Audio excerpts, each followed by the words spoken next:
지난 주간에 이어서 저는 오늘 예수님께서 공생애를 시작하시면서 마귀에게 받으신 두 번째 시험의 내용을 오늘 본문 말씀을 통해서 하나님께 경배하고 다만 그를 섬기라 라는 제목으로 말씀을 드리려고 합니다.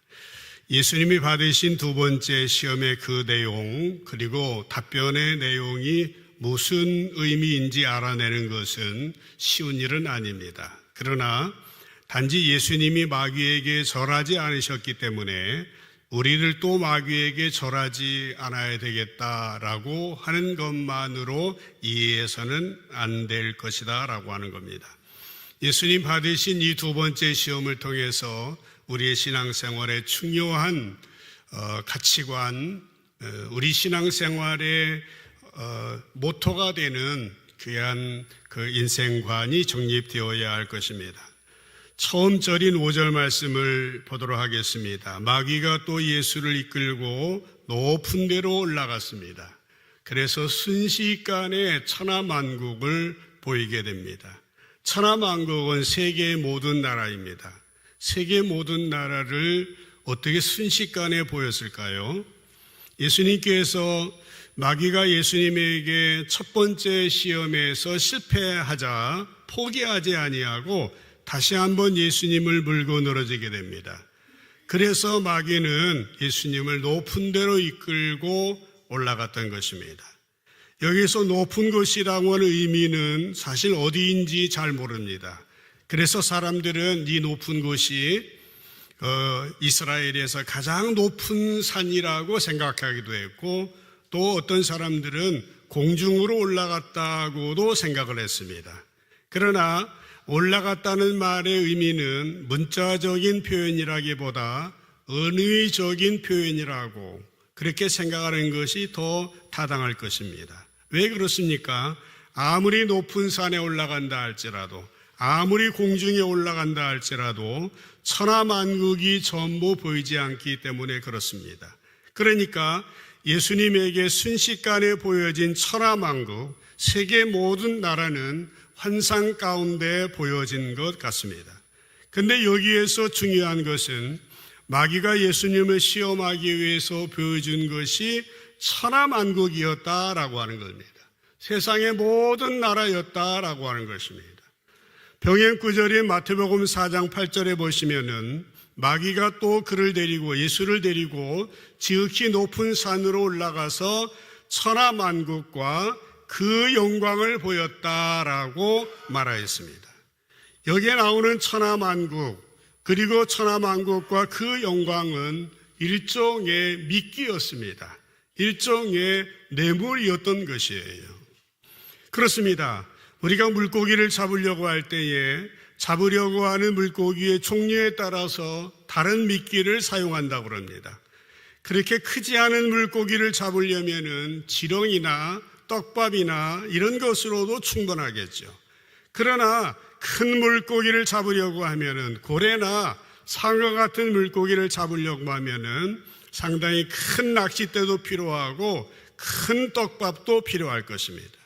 큰 물고기를 잡으려고 하면서도 낚싯대에 지렁이를 끼워 넣는다든지, 그렇게 작은 낚싯대를 가지고 있다면 어리석은 일일 것입니다. 북극 지방에서는 고래나 상어를 잡기 위해서 물개를 미끼로 사용한다고 합니다. 미끼의 크기와 내용이 곧 잡으려고 하는 물고기의 크기와 내용과 직접적인 연관성이 있는 겁니다. 마귀는 큰 물고기를 잡으려고, 예수님을 잡으려고 천하만국이라고 하는 큰 미끼를 내걸고 있는 것입니다.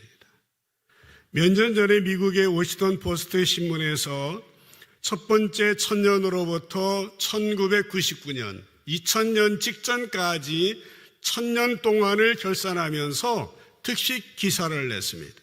지나간 1000년 동안 최고의 인물이 누구냐, 그리고 최악의 인물이 누구냐를 선정해서 발표했는데요. 최고의 인물은 누구일까요? 동사형을 불구하고 워싱턴 포스트에서는 최고의 인물은 몽골 대제국을 건설했던 징기스칸이라고 하는 사람이라는 겁니다. 이유를 들기를 징기스칸은 태평양과 동유럽을 연결하는 대제국을 건설함으로써 동서문화의 교류를 촉진했고 인터넷보다 700년이나 앞서서 국제적인 통신망을 건설했다라고 하는 것이 이유였습니다. 이 세계를 하나로 만들었다는 겁니다. 그래서 최고의 인물인데 최악의 인물은 누구일까요? 상상하시겠습니다마는 히틀러입니다. 그는 웅변술이나 지도력이 뛰어난 사람이었습니다마는 뛰어난 자기의 재능으로 세계를 정복하기 위해서 엄청난 죄악을 저질렀습니다. 그런데 이 두 사람의 공통점이 있습니다. 모두 다가 세계 대제국을 건설하려고 꿈꿨다라고 하는 것입니다. 사실 이 두 사람 외에도 세계 제국을 꿈꿨던 영웅호월들이 많이 있었습니다. 그만큼 천하만국이나 그 영광은 매혹적인 미끼임에는 틀림이 없습니다. 오늘 본문에 보면은 마귀는 예수님을 잡기 위하여서 미끼를 던졌는데 그 미끼가 뭡니까? 아주 큰 세계만국이었습니다. 마귀는 우리가 상상하는 것보다 더 큰 것으로 예수님을 유혹했는데 우리들에게도 마찬가지입니다. 우리도 인생을 살아나가면서 큰 미끼가 보일 때가 있을 겁니다. 그 마귀의 유혹입니다. 내 노력이나 내 삶의 수준이나 내 상황을 넘어선 너무나 큰 미끼가 눈앞에 여러분 보이시면 사기당하는 겁니다. 그러면 조심하셔야 됩니다. 그러므로 우리는 예수님이 시험을 두 번째 당하신 이 부분을 통해서 깨달아야 될 것은 무엇입니까? 분수를 지켜야 됩니다. 분별력이 있어야 됩니다. 무엇보다도 우리의 마음을 잘 지켜야 된다라고 하는 것입니다. 하나님이 우리를 향하여서 기대하고 계신 바가 있기 때문에 인간적인 욕심을 내려놓고 시험에 들지 말아야 됩니다. 분별력을 가지고 자기를 잘 지키는 우리 사랑하는 성도님들 되시기를 주님의 이름으로 축복합니다.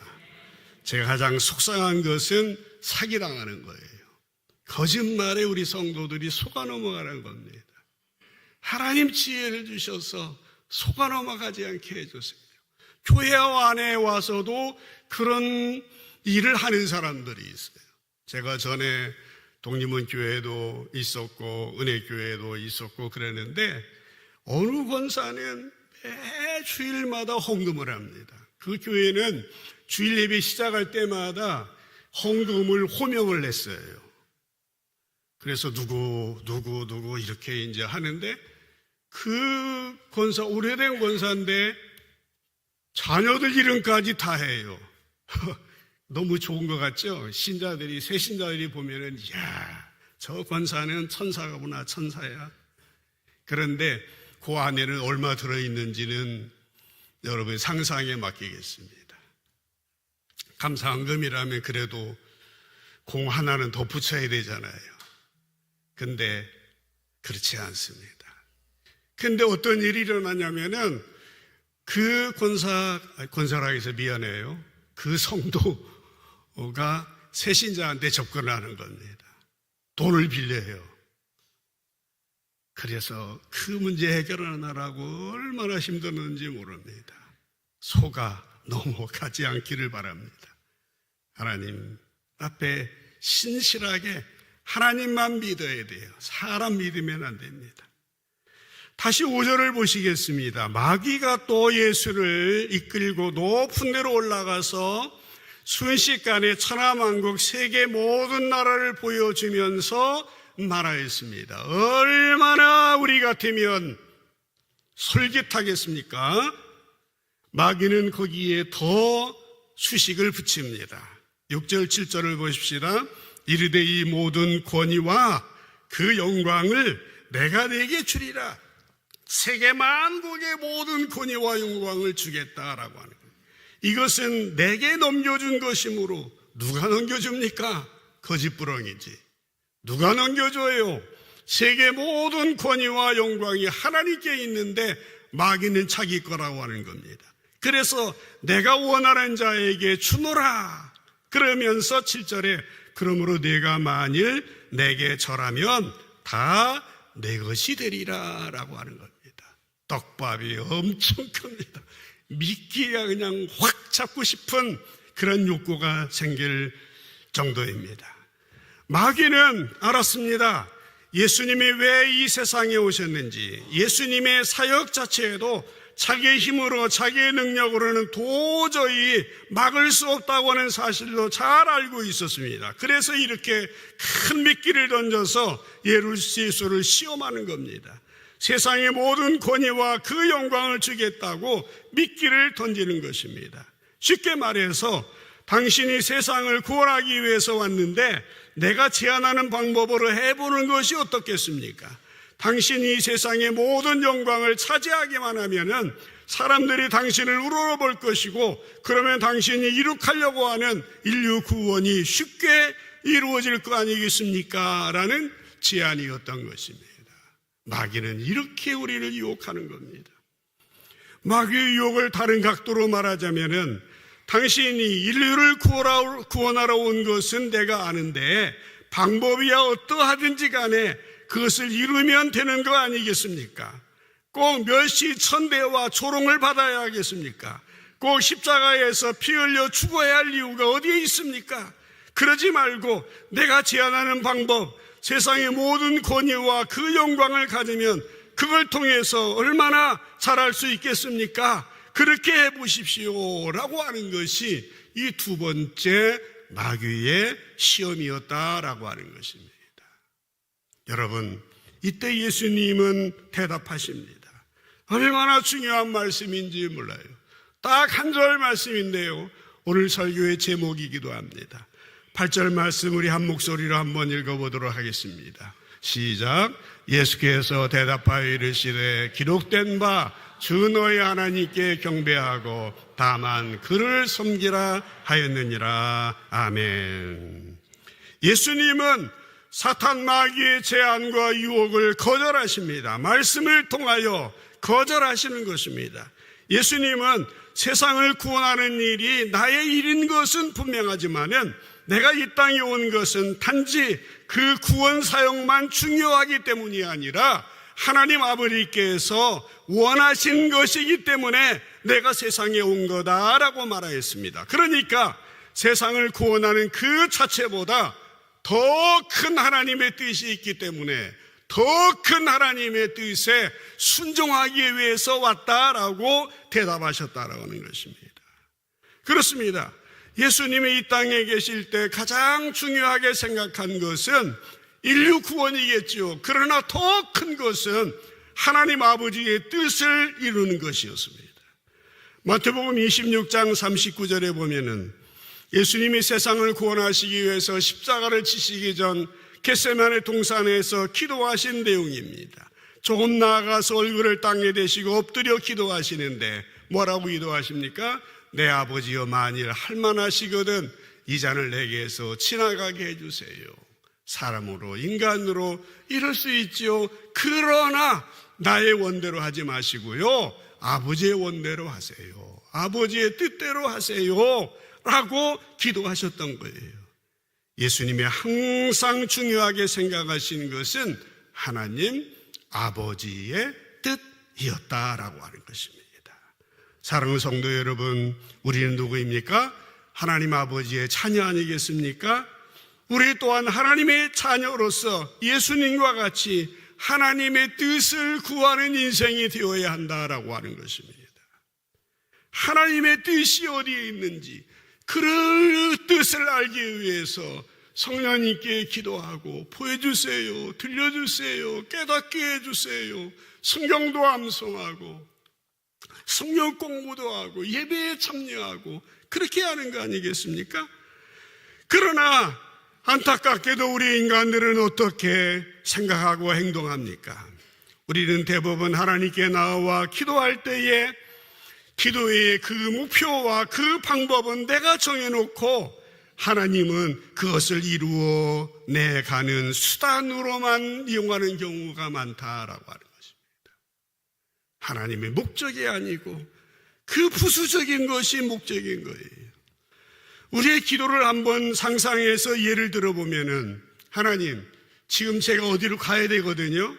울릉도로 가야 되거든요. 배 타고 가야 되거든요. 태풍을 만나지 않게 해주시고요. 물속에 살고 있는 고래가 배를 뒤집지 않게 해주시고요. 혹시 뒤집히더라도 고래의 눈은 멀게 해주시고요. 등이 2평쯤 되는 큰 거북이를 한 마리 내보내주셔서 3분 안에 물 밖으로 나올 수 있게 해주세요. 재밌죠? 우리들은 어디로 갈 것인가 목표를 정해놓고, 어떻게 뭘 타고 갈 것인가 방법을 내가 정해놓고, 하나님은 그것을 이루기 위한 수단으로 이용하려고 하고 있지 않냐라고 하는 것입니다. 그러나 우리는 기억해야 됩니다. 하나님의 뜻은 우리의 생각을 넘어섭니다. 상상을 초월하는 것입니다. 하나님은 우리들이 어디로 갈지, 우리가 원하지 않는 다른 곳으로 가게 하실지 몰라요. 우리가 그곳에 가는 방법도 어떤 방법으로 가게 하실지 모르는 것입니다. 그럼에도 불구하고 우리는 내가 갈 곳을 정해놓고, 내가 갈 방법을 정해놓고, 그곳으로, 그 방법으로 가게 해달라고 아우성을 치고 우기기가 쉽습니다. 그러나 하나님은 그런 하나님이 아니십니다.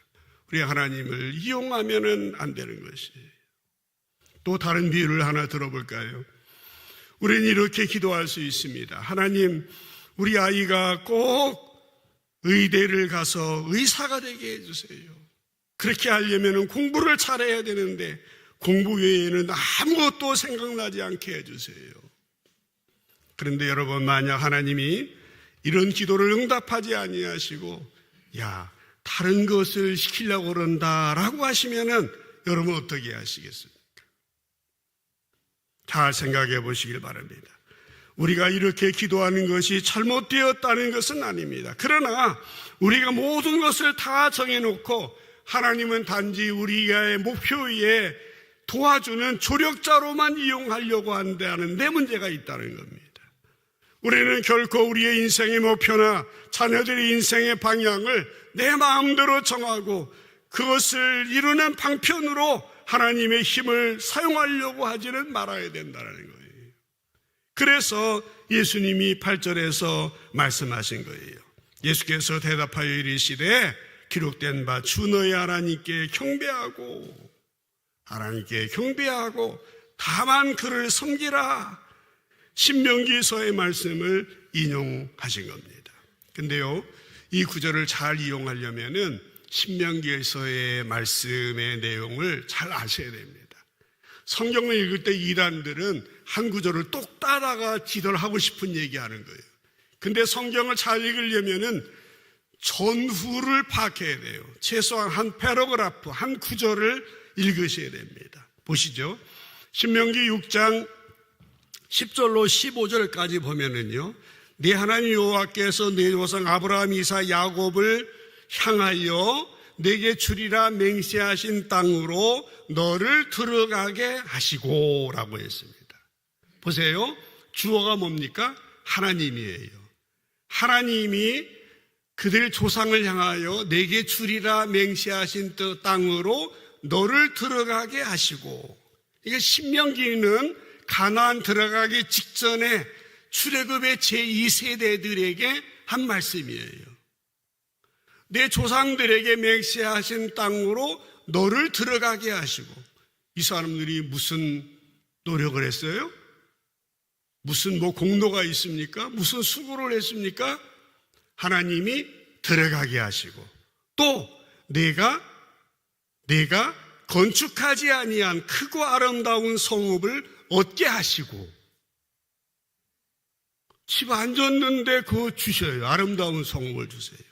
11절에 내가 채우지 아니하는 아름다운 물건이 가득한 집을 얻게 하시고, 내가 파지 아니하는 우물을 얻게 하시고, 내가 심지 아니한 포도원 감람나무를 차지하게 하셔서 내가 배부르게 했다라고 하는 겁니다. 누가? 하나님이 그렇게 하셨다라고 하는 거예요. 그러니까 이때에 12절에 중요한 말씀이 나와요. 너는 조심하여. 조심하라. 속아 넘어가지 말라요. 엉덩이에 뿔나지 말라라는 거예요. 조심해서 너를 애굽 땅 종되었던 집에서 인도해 내신 여호와 하나님을 잊지 말고 13절 중요한 구절입니다. 내 하나님 여호와를 경외하며 그를 섬기며 그의 이름으로 맹세할 것이니라 라고 말씀을 하고 있는 것입니다. 이 말이 어디에서 나왔느냐라고 하는 겁니다. 하나님이 다 주셨는데 그러므로 하나님을 경외하고 그를 섬기고 그 이름으로 맹세하라라고 하는 겁니다. 그러면 14절에 보면은 너희는 다른 신들을 따르지 말라. 네 사면에 있는 백성들의 이방 우상 신들을 따르지 말라. 15절 너희 중에 계신 너희 하나님 여호와는 질투하시는 하나님이신즉 너희 하나님 여호와께서 내게 진노하사 너를 지면에서 멸절시킬까 두려워하노라 라고 했어요. 그러니 조심하라고 하는 겁니다. 사랑하는 성도 여러분, 이스라엘 백성들이 가나안 땅에 들어가서 얻게 된 것들, 그러니까 그들이 세우지 아니한 크고 아름다운 성읍을, 그들이 채우지 아니한 좋은 것들로 가득 찬 집을, 이미 파지 않았는데 파여진 우물을, 심지도 않고 가꾸지도 않은 포도밭과 감람나무를 차지할 수 있었던 것은 누구 때문이었습니까?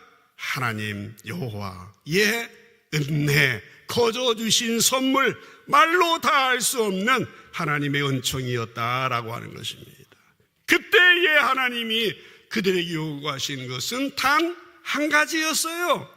하나님이 잊지 말라라고 하는 겁니다. 하나님 여호와를 경외하고 그를 섬기며 그 이름으로 맹세할 것이니라 라고 하는 겁니다. 하나님은 질투하시는 하나님이시기 때문에 그분만을 섬기고 그분을 사랑하라 라고 하는 겁니다. 하나님이 질투하신다고 그러니까 어떤 분들은 하나님이 무서워가지고 벌벌벌벌벌벌 떠오시는 분도 있어요. 우리가 하나님의 말씀을 경외하고 순종하고 그를 섬기기만 하면은 하나님이 벌 주시는 분 아니에요. 하나님 우리에게 벌 주시는데 못된 길로 가기 위해서, 잘못된 길로 가기 위해서 벌 주시는 것이 아니라 깨우치려고, 바른 길로 가게 하려고 그렇게 하시는 거지 무서워할 이유가 없어요. 하나님이 그렇게 하시면 아차, 내 조심해야지, 각성해야지, 바른 길로 가야지, 내가 잘못된 생각을 했구나, 그런 생각을 해야지. 하나님이 무서워가지고 벌벌벌벌 떠는 것은 하나님을 모르는 거예요. 하나님은 너무나 좋으신 분이에요. 우리가 어리석고 부족해서 못된 길로 가면 깨우치시고 다시 일으키시고, 약해 있으면 북돋워 주시고, 그래서 여러분이 상상하고 기대하지 않는 그 복을 여러분에게 주신다고 하는 사실 믿게 되기를 주님의 이름으로 축복합니다. 여호와를 잊지 말고 여호와 하나님을 경외하고 그를 섬기며 그 이름으로 맹세하라. 하나님은 질투하시는 하나님이다. 그러니까 하나님을 무슨 검사나 막 형사처럼 생각하고 벌벌 떨지 마요. 물론 할아버지 등에 올라탄 손자가 아이고 이쁘다 이쁘다 그러니까 할아버지 수염을 확 잡아채면 그러면 문제가 있는 거지. 엉덩이에 뿔나면 안 되죠. 그러나 하나님을 섬기고 바른 길로 가면 하나님 여러분의 삶을 합력해서 선을 이루어 주시고 형통의 길로 시온의 대로와 같은 놀라운 복을 여러분에게 주실 줄로 믿습니다. 근데 안타깝게도 이스라엘 백성들은 거꾸로 생각했습니다. 가나안 땅에서 잘 먹고 잘 사는 것이 그들의 목적이었습니다. 하나님은 그것을 이루기 위한 수단으로 이용했습니다. 그러니 안타깝게도 그들의 삶의 결과는 언제나 범죄하는 삶이었고 대적하는 삶이었고, 가장 은혜스러워야 될 약속의 땅에서의 삶이 비참한 삶이 되었다라고 하는 것입니다. 사랑하는 성도 여러분, 오늘 우리의 신앙을 어떠해야 됩니까? 여러분, 혹이라도 우리의 인생의 목적이나 그 내용을 내가 정하고 그것을 이루는 수단으로 하나님을 이용하려고 하면 안 됩니다. 우리의 생각, 우리의 마음, 우리의 자세, 우리의 태도를 말씀에 비춰보고 좌우로 치우침이 없는 우리의 삶의 가치관을 가져야 된다고 하는 것입니다. 잘 점검해 봐야 돼요. 말씀 속에 자기를 비춰봐야 됩니다. 어느 순간 나도 모르게 삐딱할 수가 있는 거예요.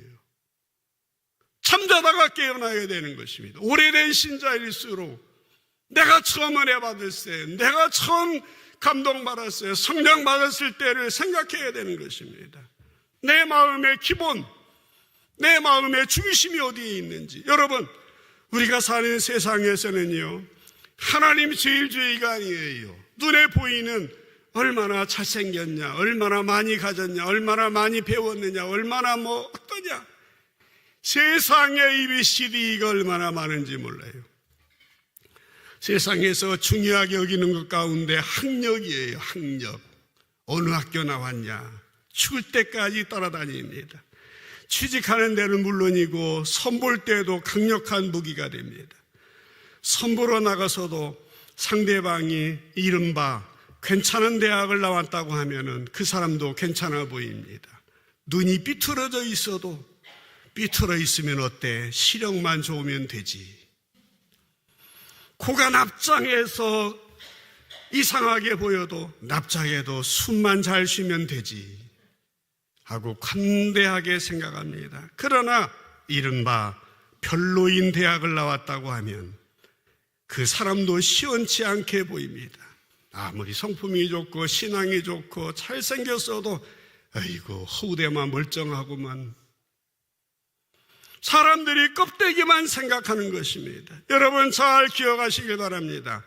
예수님은 하나님의 뜻을 이루기 위하여 오셨습니다. 그래서 하나님의 뜻을 이루기 위한 목적과 방법이 중요합니다. 마귀가 아무리 세상의 모든 망국을 미끼로 던졌지만은 그것에 넘어가지 아니하고 온전히 하나님만 경배하고 하나님을 섬기라고 말하고 있는 것입니다. 여러분, 하나님께 예수님께서는 하나님의 뜻을 이루기 위하여서 이 세상에 오셨고 그것이 그분의 삶이었습니다. 그러나 마귀는 우리에게 뭐라고 유혹합니까?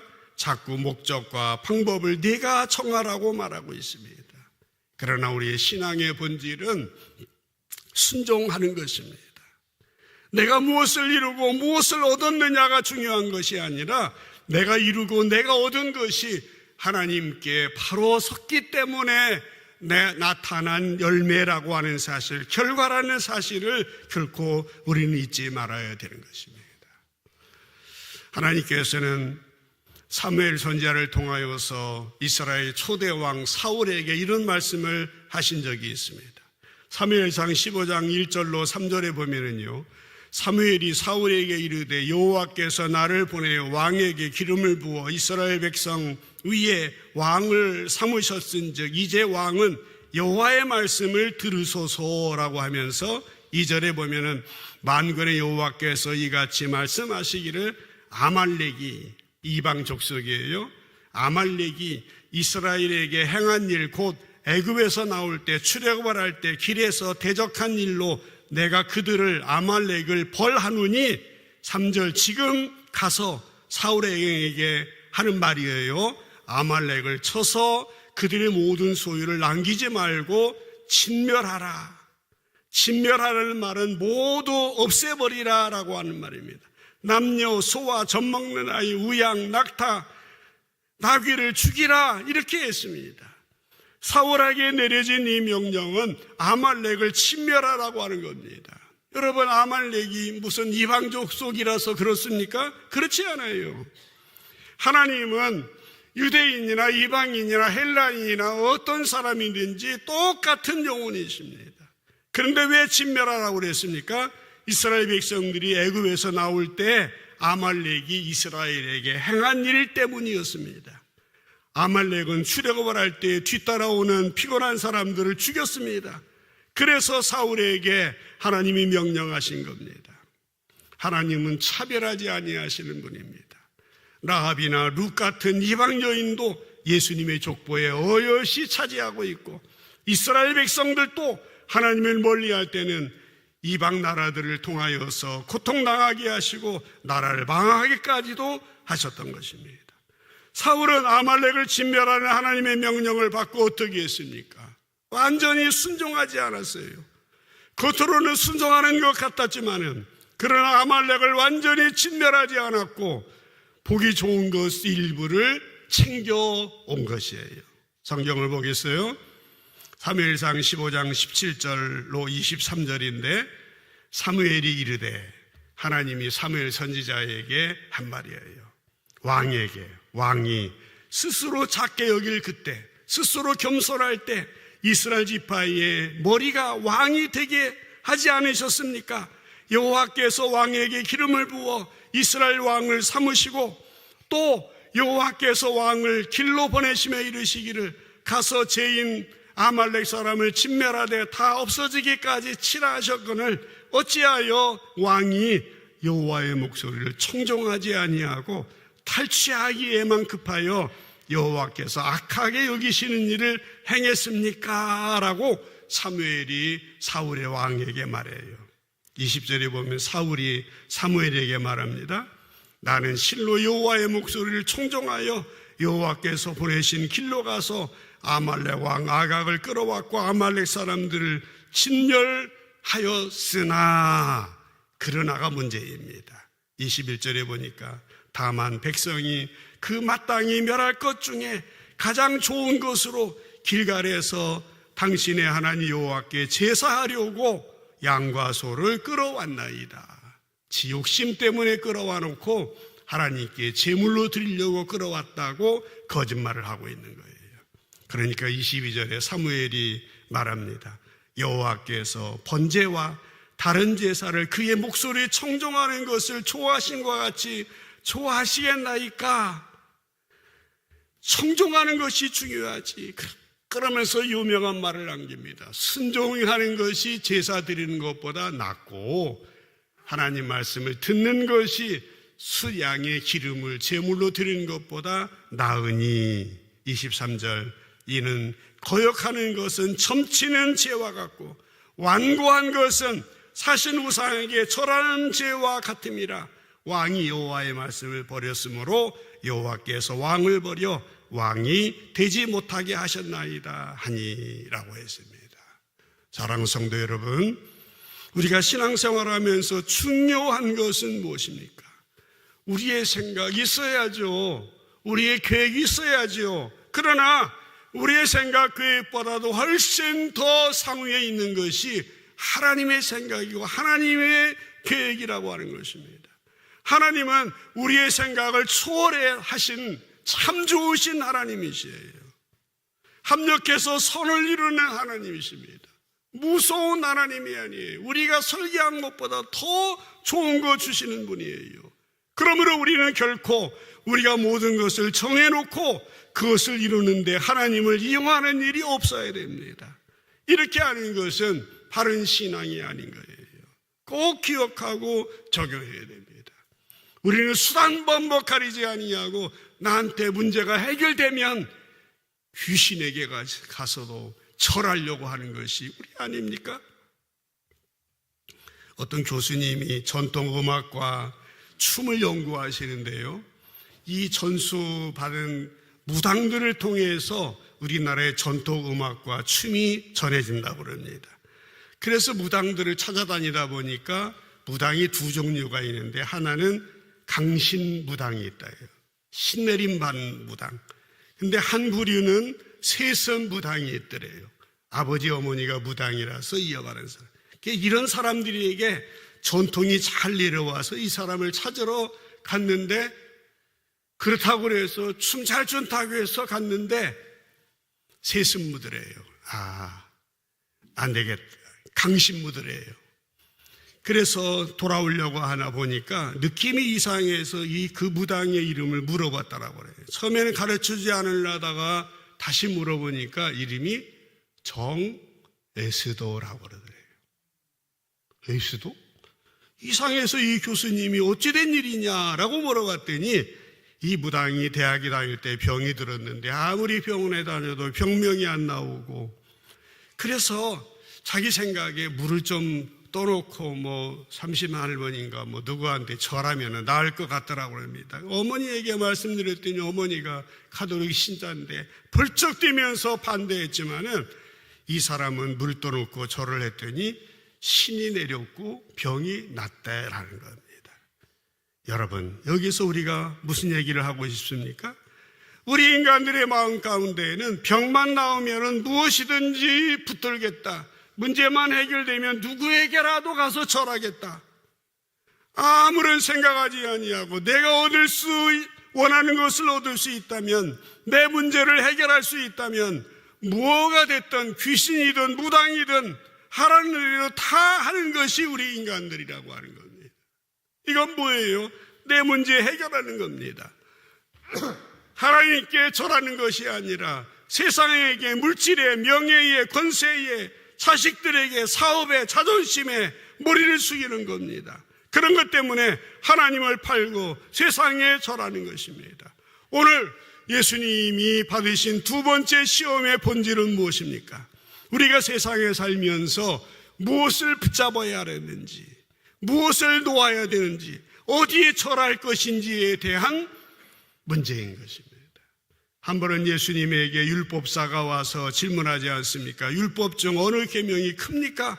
마태복음 22장 37절로 쭉 보면은 하나님 마음 목숨을 다하고 뜻을 다해서 하나님을 사랑하라, 이것이 첫째되니, 다음 절에 보면 이웃을 사랑하라, 40절에 보면 이 두 계명이 성경 전체니라 라고 말씀하고 있는데, 이 말씀이 하나님께서 오늘 우리에게 요구하시는 핵심이다라고 하는 것입니다. 우리가 세상에서 성공하는 것도, 물질 얻는 것도, 축복받는 것도 좋지만은 하나님 나라에서는 아무것도 아니에요. 중요한 것은 뭡니까? 하나님 우리에게 원하시는 것은 하나님을 사랑하고 이웃을 사랑하라고 하는 겁니다. 하나님 한 분만으로 충분합니다라고, 하나님만 바르게 섬기고 붙들면은 그것으로 충분한 줄 알고 주님께서 우리에게 말씀하실 때에 머리 숙여 겸손히 주님 앞에 나아가는 것입니다. 한번 질문해 보세요. 여러분, 무엇에 머리를 숙이고 계십니까? 우리가 세상에서 필요한 것은 솔직히 많이 있습니다. 머리를 숙여서라도 얻고 싶은 것이 많습니다. 그러나 무조건 아무데나 머리를 숙이면 안 됩니다. 우리가 머리를 숙여야 될 것은 온전히 하나님 아버지이신 겁니다.